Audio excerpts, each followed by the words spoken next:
Welcome to Voyage Daily Tech, the most important news personalized for you every day, supported by Voyage.com. After listening to today's news, you'll know first jam-proof AI drones in Ukraine are sparking a VC-fueled arms race, transforming European defense tech. We'll explore how this battlefield innovation is transforming global security and defense tech investment. Second, former Google CEO warns all AI models can be jailbroken, exposing a fundamental flaw in current safety designs. We'll analyze why this paradox is a turning point and how it affects the debate over AI regulation. Third, U.S probe into Tesla's FSD now covers 2.8 million cars after reports of steering into traffic. We'll examine how this probe challenges Tesla's vision-only approach and its massive market valuation. Fourth, UK regulators challenge Google's 90% search dominance, threatening to disrupt its core business model.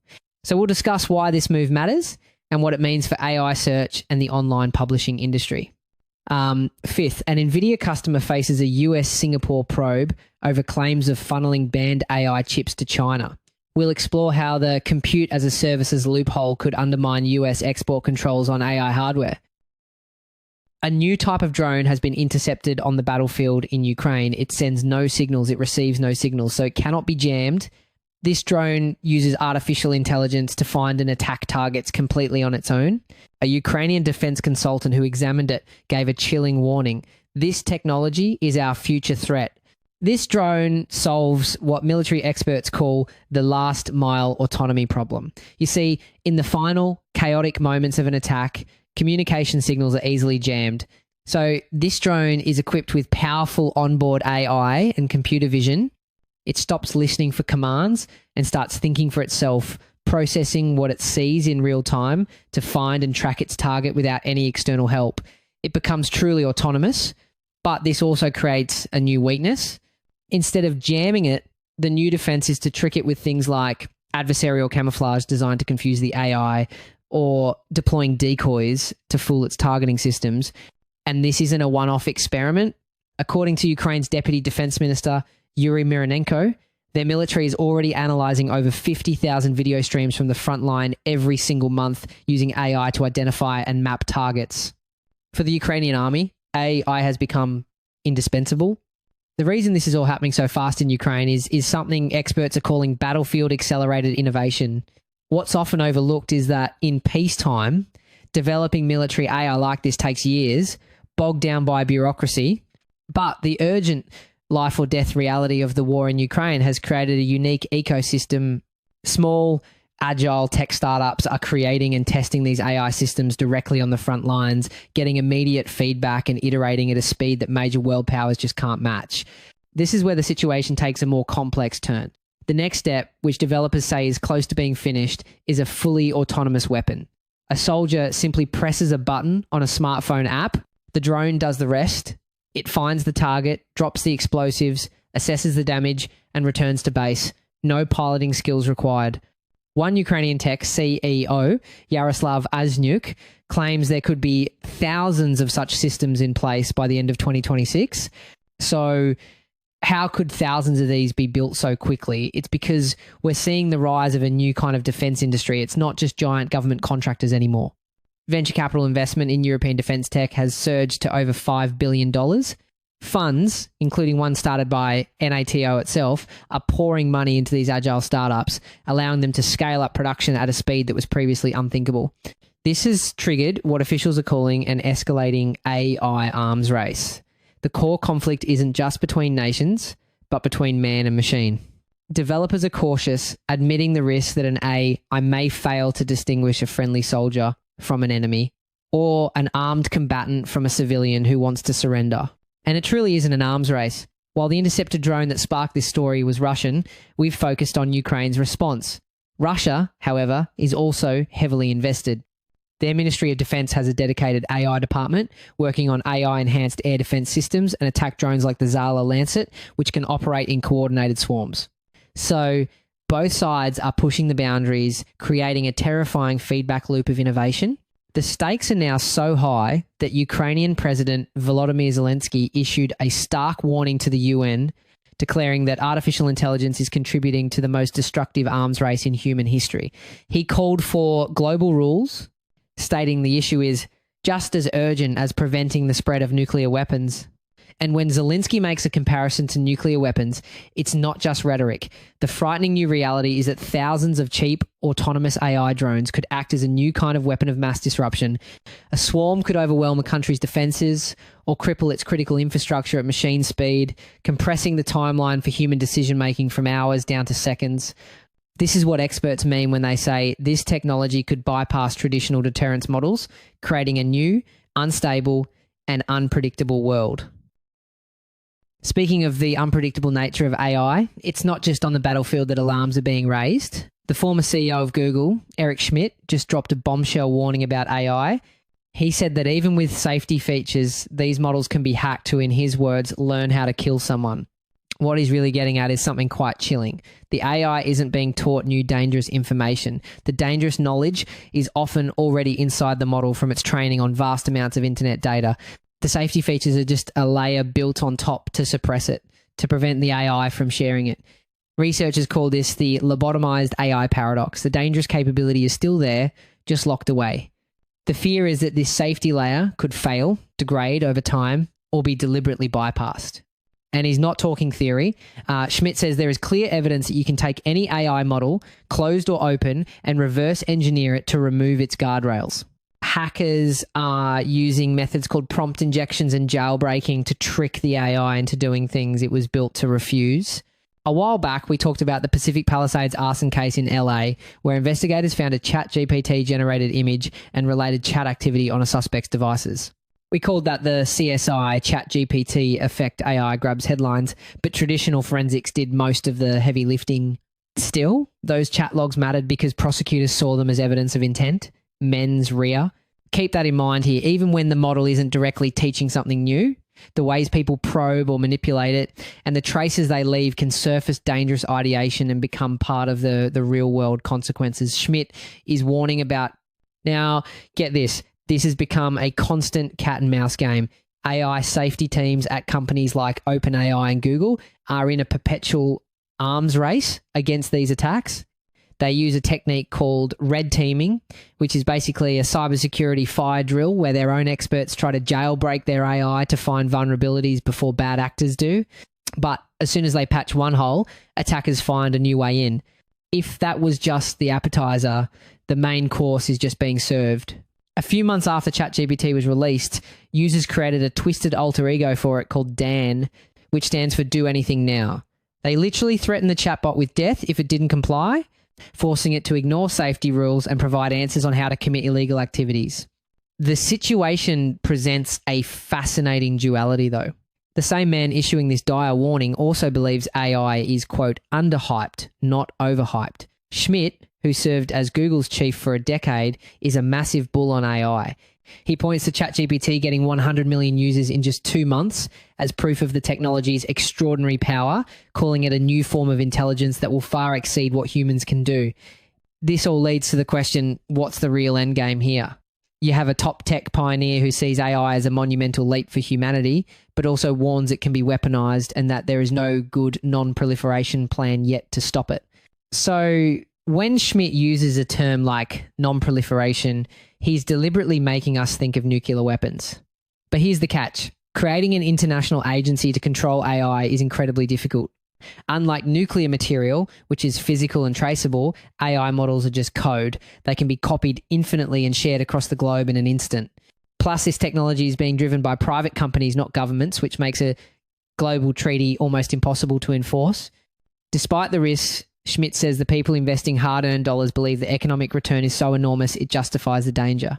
And some analysts believe there's a strategy behind this dual message. By framing AI as both a huge opportunity and a national security threat, it creates urgency. It pushes governments to pour money into US tech companies to ensure they stay ahead of geopolitical rivals, effectively using fear to fuel the next wave of investment. And as we saw a while back, even when AI isn't the whole story, its fingerprints in our digital lives are already shaping legal, political, and financial decisions, exactly the terrain where this next phase will play out. And when it comes to investment fueled by AI promises few companies embody that more than Tesla. But now its core full self-driving system is being accused of steering cars into oncoming traffic. That's just one of the bombshell allegations at the heart of a new federal investigation. U.S. auto safety regulators have received 44 separate reports from drivers claiming the FSD system caused their cars to run red lights, ignore lane markings, and commit other dangerous traffic violations that led to collisions and injuries. To understand why these specific errors might be happening, you need to know about a huge debate in the self-driving world. You see, Tesla has made a big bet on a vision-only system. This means it relies entirely on cameras and a powerful eye to see and interpret the world, just like a human driver. But many competitors, like Waymo, use what's called sensor fusion. They combine cameras with LiDAR, which uses lasers to measure distance with incredible precision, and radar, which is great at seeing through bad weather. The idea is that by layering these different sensors, the car has a much more robust and redundant way of understanding its environment, making it less likely to misinterpret a red light or miss a lane marking. This investigation is, in part, a real-world test of which philosophy is safer. Now, the National Highway Traffic Safety Administration has launched a formal probe, and the number of vehicles involved is staggering. An estimated 2.8 million Tesla cars equipped with the full self-driving feature are under the microscope. Continuing our earlier conversations about how market expectations hinge on autonomy, the sheer scale here means whatever NHTSA finds won't just be technical, it could reverberate through the entire narrative around Tesla's approach. Believe it or not, that full self-driving name has a story. Just recently, Tesla rebranded the system from FSD Beta to FSD Supervised. That one word, supervised, is a huge deal. It legally emphasizes that you, the driver, are still 100% responsible for whatever the car does. When we place Tesla's Level 2 driver assist system alongside a competitor like Mercedes-Benz's Drive Pilot system, which is certified as Level 3 in some areas, the contradiction becomes clear. At Level 3, the car is in control and the company, Mercedes, accepts legal liability if something goes wrong. Tesla's approach shifts the accountability to the driver, while some competitors are starting to take it on themselves. The investigation is digging into the most fundamental questions about the technology. Can FSD actually detect and respond to traffic signals? Is it capable of staying in its own lane? And when the system makes a mistake, is there even enough time for a human driver to take back control and prevent a crash? What really complicates this for regulators is that Tesla uses over-the-air software updates. This means they can change the FSD software on all 2.8 million cars overnight. For the NHTSA, this is like trying to investigate a suspect who can change their fingerprints every single day. The version of the software that caused a crash last week might be completely gone by the time the investigation gets underway, making traditional safety validation almost obsolete. A while back, we broke down how AI's exclusive access to X's real-time conversational data was framed as a powerful training edge with ethical landmines. Different product, same tension, the data and iteration advantage that excites investors can also make safety validation a moving target. This probe strikes at the very heart of Tesla's biggest promise, and believe me, this isn't just about a futuristic dream. For years, the vision sold to investors and owners was a future of fully autonomous robotaxis, cars that could generate income for you while you sleep. A while back, we talked about the so-called Musk premium, how markets weren't just valuing today's cars, but betting on moonshot ideas like humanoid robots and full self-driving. We noted that over $470 billion of Tesla's valuation was tied to those future expectations. That's the backdrop for why this safety probe matters so much. The promise of robotaxis is a massive driver of Tesla's high stock valuation. This creates a powerful business incentive to deploy the technology as aggressively as possible to gather data and improve the system. This is a very different model from competitors like Waymo, which is a subsidiary of Alphabet and isn't tied to the daily stock price of a publicly traded car company. This creates a fundamental tension between the pressure to innovate quickly for financial reasons and the need to ensure public safety. And remember, we also mentioned how investors have been welcoming Musk being front and center at Tesla, his roughly $1 billion share purchase. And even that potential pay package north of $1 trillion signals that amplify expectations and raise the stakes of today's scrutiny. But the reality regulators are now investigating is far different. Instead of a self-driving moneymaker, the federal government is now assessing whether the system can handle the most basic rules of the road. This isn't just about a software update.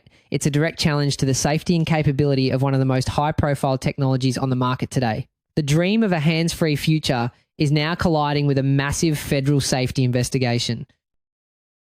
Tesla isn't the only tech giant in the regulatory crosshairs.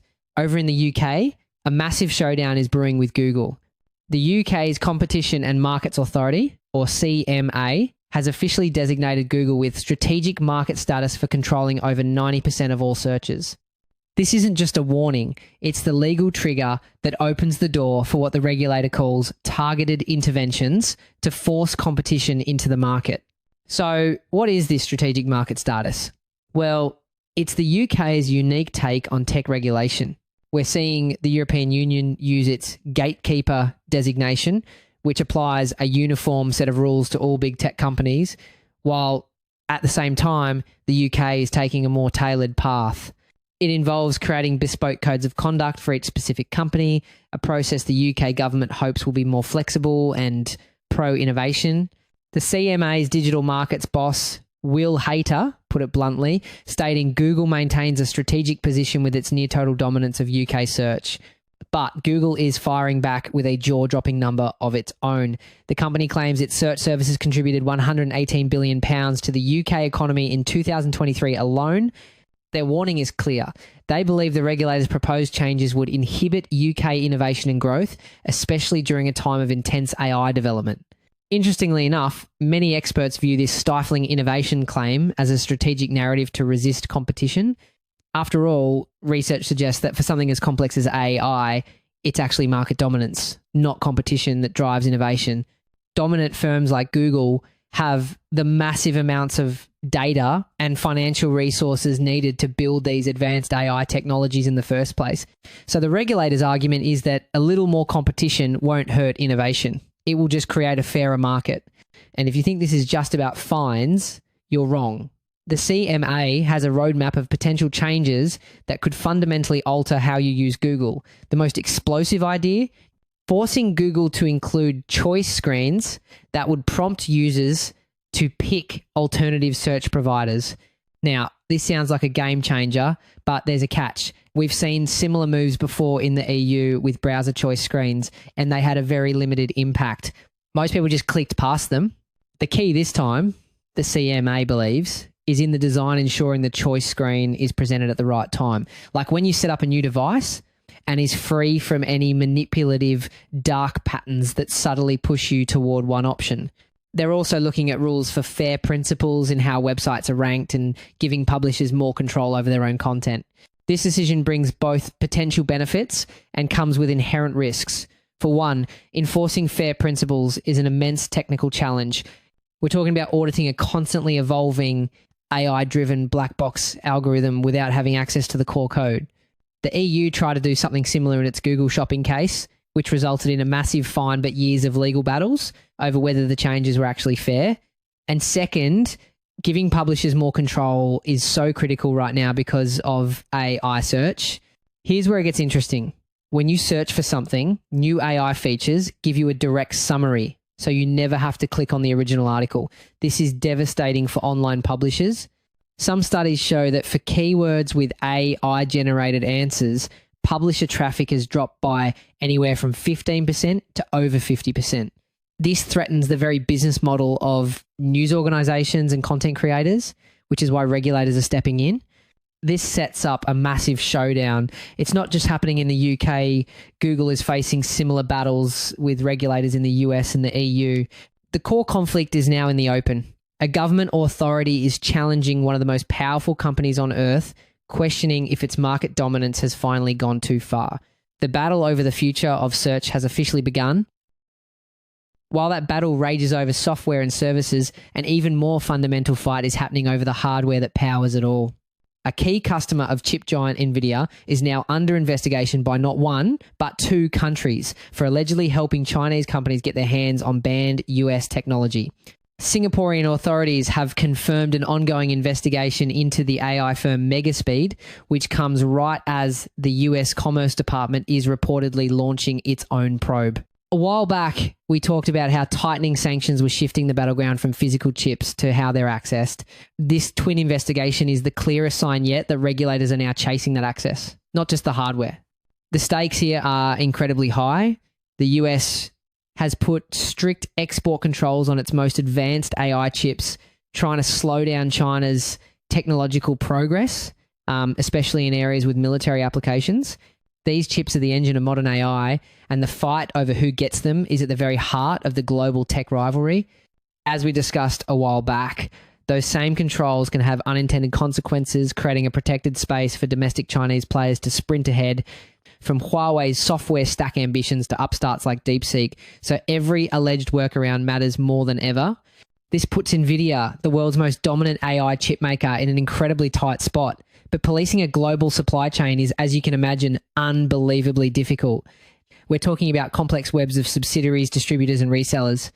It's not as simple as just knowing who you sell to directly. Some experts are even starting to ask if the tech industry needs something similar to the anti-money laundering rules in banking, with intense know-your-customer checks, just to track where these critical components end up. And as we've said before, Nvidia's real lock-in is its CUDA software ecosystem. Knowing the end user now also means knowing who can tap into that CUDA-powered compute, not just who physically holds the boards. The core of the issue is a jaw-dropping number. Megaspeed, which spun off from a Chinese gaming company, reportedly bought nearly $2 billion worth of Nvidia's most advanced products through a subsidiary. Remember, we also noted earlier that Beijing had opened an anti-monopoly probe into Nvidia. Today, the pressure is coming from Washington and Singapore over export controls, not market power, different fronts of the same larger contest. While authorities in both Singapore and the US investigate whether those chips were funneled to China, Nvidia is pushing back hard. A company spokesperson stated that their own inquiry found no reason to believe products have been diverted, claiming Megaspeed is simply running a small commercial cloud, which is allowed under US export rules. And this isn't just about one company. Experts have long warned about loopholes and a massive black market for smuggled Nvidia chips. The House Select Committee on China has already questioned Nvidia about its shipments to the region after a Chinese AI startup used the company's chips to train a groundbreaking AI model. That ties back to our earlier point. When sanctions widen the grey market, the risk isn't only physical diversion, but quiet access that accelerates the 5-year independence clock some engineers warned about. This whole situation highlights a fundamental policy paradox for the US government. On one hand, they want to hobble China's AI progress. On the other, they want American companies like Nvidia to maintain their global market dominance. These two goals are often in direct conflict, creating these leaky controls that companies can exploit. We've been emphasizing this paradox for a while, and today's case shows how enforcement struggles to keep up with the ways access is repackaged and sold. However, if you zoom out, you'll see another layer of strategy at play that could make physical export bans irrelevant. Chinese companies are now exploiting a legal grey area by simply renting computing power from data centers in Southeast Asia. This is what the industry calls compute as a service, and it's the biggest new challenge for regulators. Here's how it works. A Chinese AI company can't buy the banned Nvidia chips directly. So instead, they rent time on servers full of those chips located in a third-party country, like Malaysia or Indonesia. They can then remotely access that computing power to train their AI models without a single chip ever crossing the Chinese border. Current US export rules were designed to track physical hardware, and they just don't adequately address this cloud-based loophole. Continuing our last discussion about manufacturing bottlenecks, how scaling fabs is the hardest part. Compute rentals can act as a bridge, letting teams move fast while domestic production and software ecosystems catch up. According to reports, Megaspeed was using its Nvidia-powered data centers in Malaysia and Indonesia to remotely serve customers in China. It's a strategy that highlights the fundamental challenge to US policy. You can ban the sale of chips, but it's much harder to stop someone from renting that same power from across the border.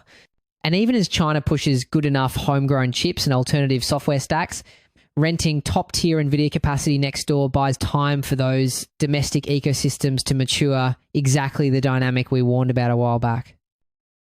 That's it for today on Voyage Daily Tech. Follow, share, and stay tuned for daily updates coming your way tomorrow.